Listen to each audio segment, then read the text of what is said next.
सबसे पहले संजीव जी मैं आपकी टिप्पणी चाहता हूँ कि जब से ये जातिगत जनगणना वाला मुद्दा उठा है, जाति के सवाल पर बहुत सारी चर्चाएँ शुरू हो गई हैं। क्या आपको लगता है कि मध्य प्रदेश में हिंदुत्व का सवाल बैक सीट पर चला गया है?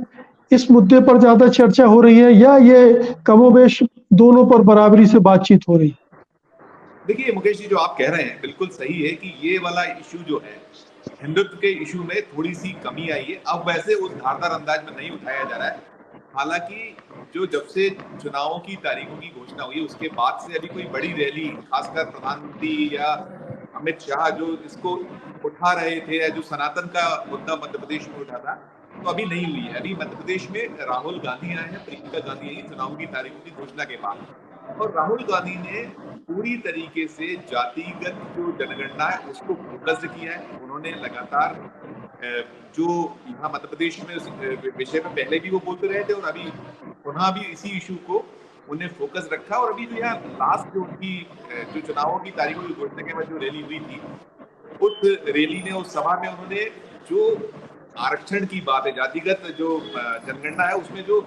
वो बीच में मुद्दे उठा रहे थे, उन्होंने जो ओबीसी का कार्ड खेला था पहले पिछले दिनों, तो ओबीसी कार्ड को लेकर उन्होंने बतलाया था, गिनाया था कि देश में 90 अधिकारी हैं जो पूरा का पूरा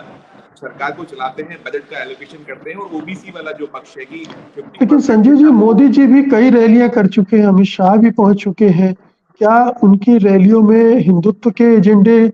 पर जोर नहीं दिया गया है? नहीं, मैंने जैसे कहा कि अभी जब से विधानसभा चुनाव की घोषणा हुई है उसके बाद तो कोई नहीं। और ये राहुल गांधी का, जो मैं आपको बताऊंगा, राहुल गांधी ने जो यहाँ अभी चुनाव की तारीखों की घोषणा के बाद जो यहाँ सभा की थी, उस सभा में उन्होंने न केवल जो मैंने कहा जातिगत जनगणना जो हमारा मूल विषय है वो तो लगातार उठा ही रहे हैं कि हम करा के छोड़ेंगे, कराना ही है हमको, हम दबाव डालेंगे केंद्र की सरकार पर, मोदी से कहेंगे अगर वो नहीं मानते हैं तो हम इस पे ठहरेंगे, थमेंगे नहीं, और जब हम सत्ता में आएंगे तो सत्ता में आने के बाद जरूर हमको कराएंगे। एक चीज ये कही। दूसरी चीज, उन्होंने मध्य प्रदेश में जो आखिरी उनकी सभा हुई थी जो चुनाव की तारीख की घोषणा का, तो उन्होंने जो मैं आपको बता रहा था कि ओबीसी कार्ड तो खेल ही रहे थे, ओबीसी के साथ साथ चूंकि मध्य प्रदेश में 47 ट्राइबल सीट है, तो उन्होंने उसमें एक नया पेज जोड़ा था कि देखिए 100 रुपया जो बजट का होता है सेंट्रल की गवर्नमेंट में, वो उसमें से 5 रुपया खर्च करते हैं, जो बजट का 5 रुपए वो ओबीसी के 3 अफसर को मौका मिलता है कि कैसे उसको खर्च करना है, एक वो बना लेते हैं। लेकिन जो ट्राइबल है, ट्राइबल की तो 100 रुपए में 10 पैसे मिलता है। एक नया विषय यहाँ छेड़ा था। और दूसरी जो आप बात कर रहे हैं कि जब से उन्होंने ये जातिगत जो जनगणना के मुद्दे पर मध्य प्रदेश में अपना जो प्रहार है तेज किया है, राजनीतिक प्रहार, तो उसके बाद मैं ये पा रहा हूँ कि जब मोदी ने यहाँ सनातन उठाया था मुद्दा, उसको इशू बनाया था, उसके बाद लगातार सारे नेता, चाहे वो केंद्र के नेता हो चाहे स्टेट के लीडरान हो, शिवराज सिंह चौहान भी अपनी हर रैली, हर सभा में सनातन के इशू को छेड़ देते। लेकिन जब से जातिगत जनगणना का मुद्दा उसको लेकर जो कांग्रेस की ओर से या जो जो इंडिया अलायंस से वो उठा रही है, तो उसके बाद से वो चीज थोड़ी सी धीमी पड़ी है, और मध्य प्रदेश में उसके सुर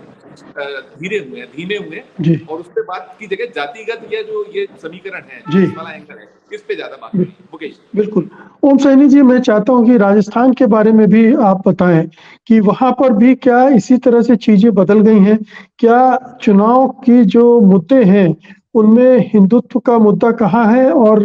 जाति समीकरणों का, जातिगत जनगणना का, ओबीसी और पिछड़ी और दलित जातियों के मुद्दे कितने आगे आ गए हैं इस बीच में? मुकेश जी, एक चीज और बताएं, देखिए, मैं क्षमा चाहता हूँ, एक चीज और मैं जो बता नहीं पाया था, इंपॉर्टेंट है वो, जी, जो अब तक मध्य प्रदेश में बीजेपी ने 136 टिकट घोषित की है, 4 जो सूची आई है, उसमें 30% के लगभग की टिकटें ओबीसी को गई हैं। 28.29 समथिंग के आसपास का कैंडिडेट उनका अभी 136 में है, और जी, 94 की सूची आनी, ये मैं और ऐड करता हूँ, क्षमा चाहता हूँ। जी। लेकिन क्या ये पहले के मुकाबले ज्यादा है या उतना ही है?